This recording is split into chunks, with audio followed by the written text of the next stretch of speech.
I signed for them after the Euros, and after my first day's training, I was driving home. I was actually thinking, regretting it. What have I done? Like I walked into a circus. It's amazing, isn't it? Phil Egan's with us for Deal or No Deal. Ronald Koeman, can he fix Barcelona and can the club rebuild around Leo Messi, who is apparently, what's the exact line here? I have spoken with Koeman, the pillar of our project is Messi, says Joseph Bartomeu, who seems to know a thing or two about football, obviously. He says Leo Messi's the best footballer in the world and, like, we're not going to get rid of him. So, can Koeman do it? It's a tough one, isn't it? Because I wonder deep down what Ronald Koeman actually thinks about having to work with Lionel Messi. Does he think, yeah, one of the greatest, if not the greatest footballer we've ever seen, but if I wanted to build something, would Messi be part of it? But you can't go in and be the guy that says, right, first thing, you're getting rid of him, and then straight away you turn the crowd against you. Like, he is a club legend. Ronald Koeman scored that winning goal in the '92 European Cup final against Sampdoria. But looking at that team that started against Bayern Munich the other night, 6 of them over 32 are over, Messi and Suarez included. And one thing that was very noticeable was that they didn't do a lot of running. Yeah. So, you know, if you want to compete, fix that though, can't you? Yeah, absolutely. Pretty quickly. I mean, if you've got Messi, you get all the other lads to do the running for you. Yeah, he's the creator. That's fine. And also as well, I think if Messi is in a more vibrant and energetic team, you'd probably see a more vibrant and energetic Messi as well. I think as well that the whole notion that Suarez is completely finished isn't fully accurate. You could have Suarez be your next striker up, who plays in the Copa del Rey, who plays in some of the group stages games in the Champions League, in those victories where it's a routine 3-0 win at home in La Liga. You stick him in, and, like, you know, it's going to be fine. You're not going to draw those games 2-2. You're going to win those games 3-0 next season. If you add in a little bit of muscularity in midfield and maybe 2 new centre backs. Like, I don't know how that conversation goes with Luis Suarez, where Ronald Koeman said, you know, you're just not as good as you used to be, so we're just going to put you on the bench for most of this season. But you're not a man catcher, Phil. Yeah. You need to be a better man catcher, as Christian would say earlier on. All you need to do is take him aside and say, hey, I love your hustle. We're going to need you in big minutes. Yeah. Big minutes in big games. And then, you know, he's like... Ajax, I used to play for... I managed Ajax as well. You played for them? Yeah.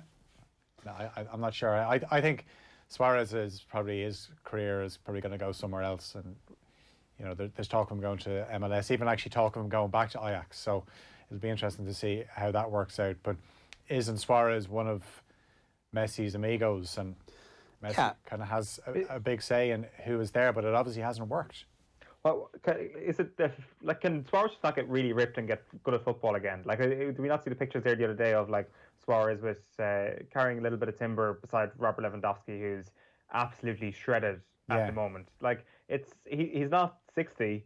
Like, he can get into good shape again. I don't know, but I'll tell you something, Owen. When you get over 30, it's harder to shift those pounds, you know? Yeah, I'm sure, but Robert Lewandowski's the wrong side of 30 as well. I know, but Lewandowski is fine. a completely different physique to Suarez. Suarez is always, I wouldn't say he's been chunky, but he's a bit rounder than Lewandowski has always been a lean goal-scoring machine, whereas Suarez, you know, is obviously in great shape. But I don't think we can compare the physiques of Lewandowski and Suarez. And Suarez's game has always been, you know, built about probably covering more ground. You think of when he played for Liverpool, he was just an absolute menace to defenders.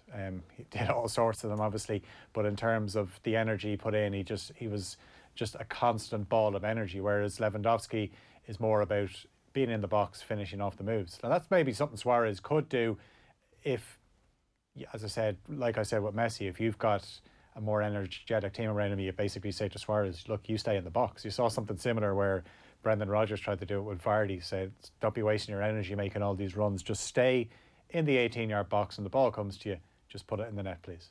Yeah, and that's building the team around him. Look, I would get rid of Griezmann if you could, and I would take, if someone's going to give you money for Suarez, absolutely, but like having him as a sub-striker for a season isn't the worst thing that you could possibly do.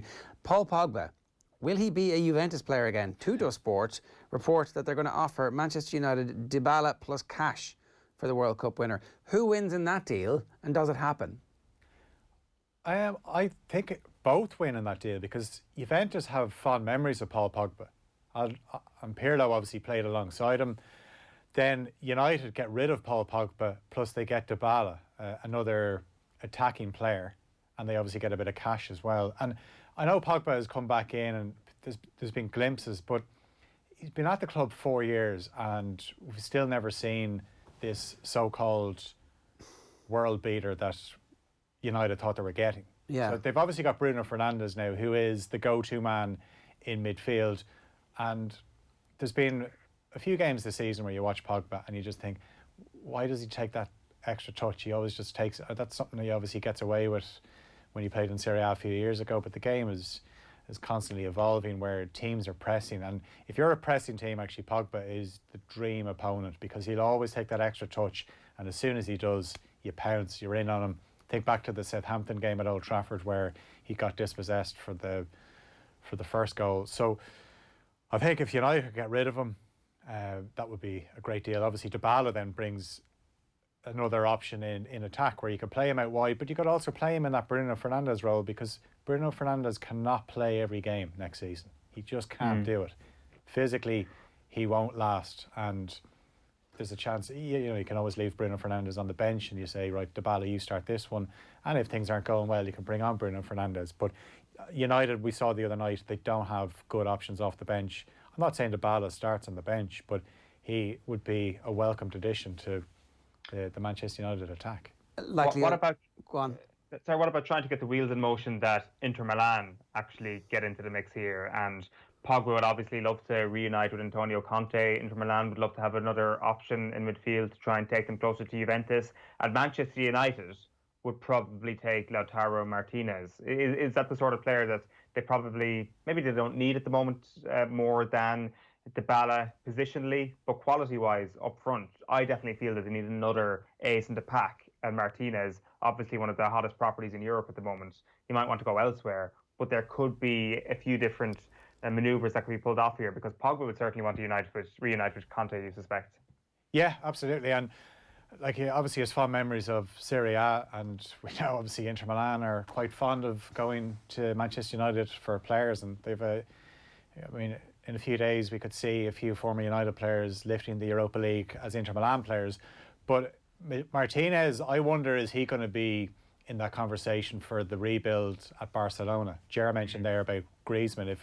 If they can get Griezmann off their books, could they bring in somebody like Martinez? Obviously, it would be an excellent addition to Manchester United. There's so much talk about United and the front three, and I've heard people say that they need an out-and-out number 9, but I think they just need more attackers anyway. That if they did have somebody that can play central, if you look at the front three at the moment that they have, Greenwood obviously looks like the real deal. He looks like he's going to be exceptional. He already is playing at a high level, but he could go to another level. Martial just keeps improving. Rashford, actually, of the three, has had the poorest. He's been in the poorest form since the restart, and that has to be down to the injury, because he was meant to be ruled out for the Euros, rest of the season. Obviously, the season gets postponed for 3 months, so he comes back in. But I think people probably expected too much, and it's almost, you still have that option if you had somebody like Martinez, where you could bring Martial out to the left and play games out there. So there is versatility with the front three that I just mentioned, and there's 60 games. Exactly. And they played Marcus Rashford with a broken back last year. Let's just remember that's how desperate they were at one stage. I would say I didn't get out of 10. So Messi staying out of 10? I think it's 10 out of 10 that he stays this season. Anyway. And Pogba being at United at the end of the transfer window, out of 10? I think he's still going to be a United player. I'm going to probably go 8. Manchester United are also being linked with a move for Bournemouth's 23-year-old Welsh midfielder David Brooks as a Jadon Sancho alternative. Is he good enough to provide the kind of impact Manchester United need? Well, he's certainly not the same player as Jadon Sancho. Obviously, he's left-footed, but he likes to play out wide. Going back to the other night and the Sevilla game, obviously Solskjaer got criticised for not bringing on any substitutes early enough. He brought on Daniel James, obviously an international teammate of Brooks. Brooks is different, whereas James is more direct. Brooks has a bit more subtlety to him. We talked about him last week, about me linked with going to Liverpool. It's hard to know if we didn't really see much of him in the season just gone because of the injury. But the year before, the year before is where we saw, the potential in this player. So again, it goes back to this is a guy that you can bring in and you have a look at him. And you spend 35 million on this and you hope that it really works out, or you try and hijack the Thiago deal for 30 million and you go, that's exactly what Manchester United need right now. Well, if you ask me, if you had Thiago in there instead of Paul Pogba, United have a better midfield straight away in terms of what they're looking for. It's probably a little bit could they both play? Could you actually just put Thiago in instead of Matic? Well, yeah. I mean, couldn't you? It's a completely. It's a different. People say you've no protector there, but if you've got Thiago, and if you've got the ball the whole time, you don't need a protector. Exactly. That's and one if your centre backs were a little bit better. Okay, we get down a rabbit hole there. ESPN say that Sheffield United want Man United's Dean Henderson, 23, on another year's loan deal. Meanwhile, Sergio Romero has been linked with both Leeds and Everton, and potentially Chelsea. Should Ole Gunnar Solskjaer offload the English keeper to reaffirm David De Gea's position as the club's number one? But I think he's going to stick with De Gea. I think for Dean Henderson, he has to ask himself, does he want to go back to United and try and get his place off De Gea, where he's basically going to play League Cup, FA Cup, and see, he doesn't even have the option of playing Europa League now because United are in the Champions League, and obviously De Gea is probably going to play all those games as well. It was interesting the other night that he went for De Gea, whereas Romero has been his cup goalkeeper. And look how that worked out in the FA Cup semi-final against Chelsea. With Romero, he's obviously happy to sit there, or else he should be banging down Solskjaer's door saying, why didn't you play me in that game against Sevilla? I played all the Europa League games and you dropped me for the biggest Europa League game of the season. And how did it work out? I mean, De Gea, he didn't do much wrong. I know, but still, I mean, if I'm Sergio Romero, I'm like, how did that work out? Did you win? Did you? Sergio Romero has probably said he must be happy enough to sit on the bench. He obviously knew when he came to the club. It's one of the best jobs in world sport. You earn millions for doing no work. Yeah, but sometimes you get called upon. That's when you're like, it wasn't really meant to. Think of Adrian on the first day of last season, where a Friday night at Anfield is thinking, I'm playing for Liverpool. And then Alisson gets injured and he's thinking, I am playing for Liverpool. And it worked out all right at the start, but Liverpool fans kind of changed their opinion of Adrian towards the end of last season. There are some backup quarterbacks who are in between 8 and 10 million a year for standing on the sideline and holding a clipboard. That is definitely the best job in world football. But being second choice goalkeeper at a super club where you're probably earning 2 million a year minimum, that's also not a bad job. And you've got long-term contracts and you can sit there on the bench until you're 44 if you want.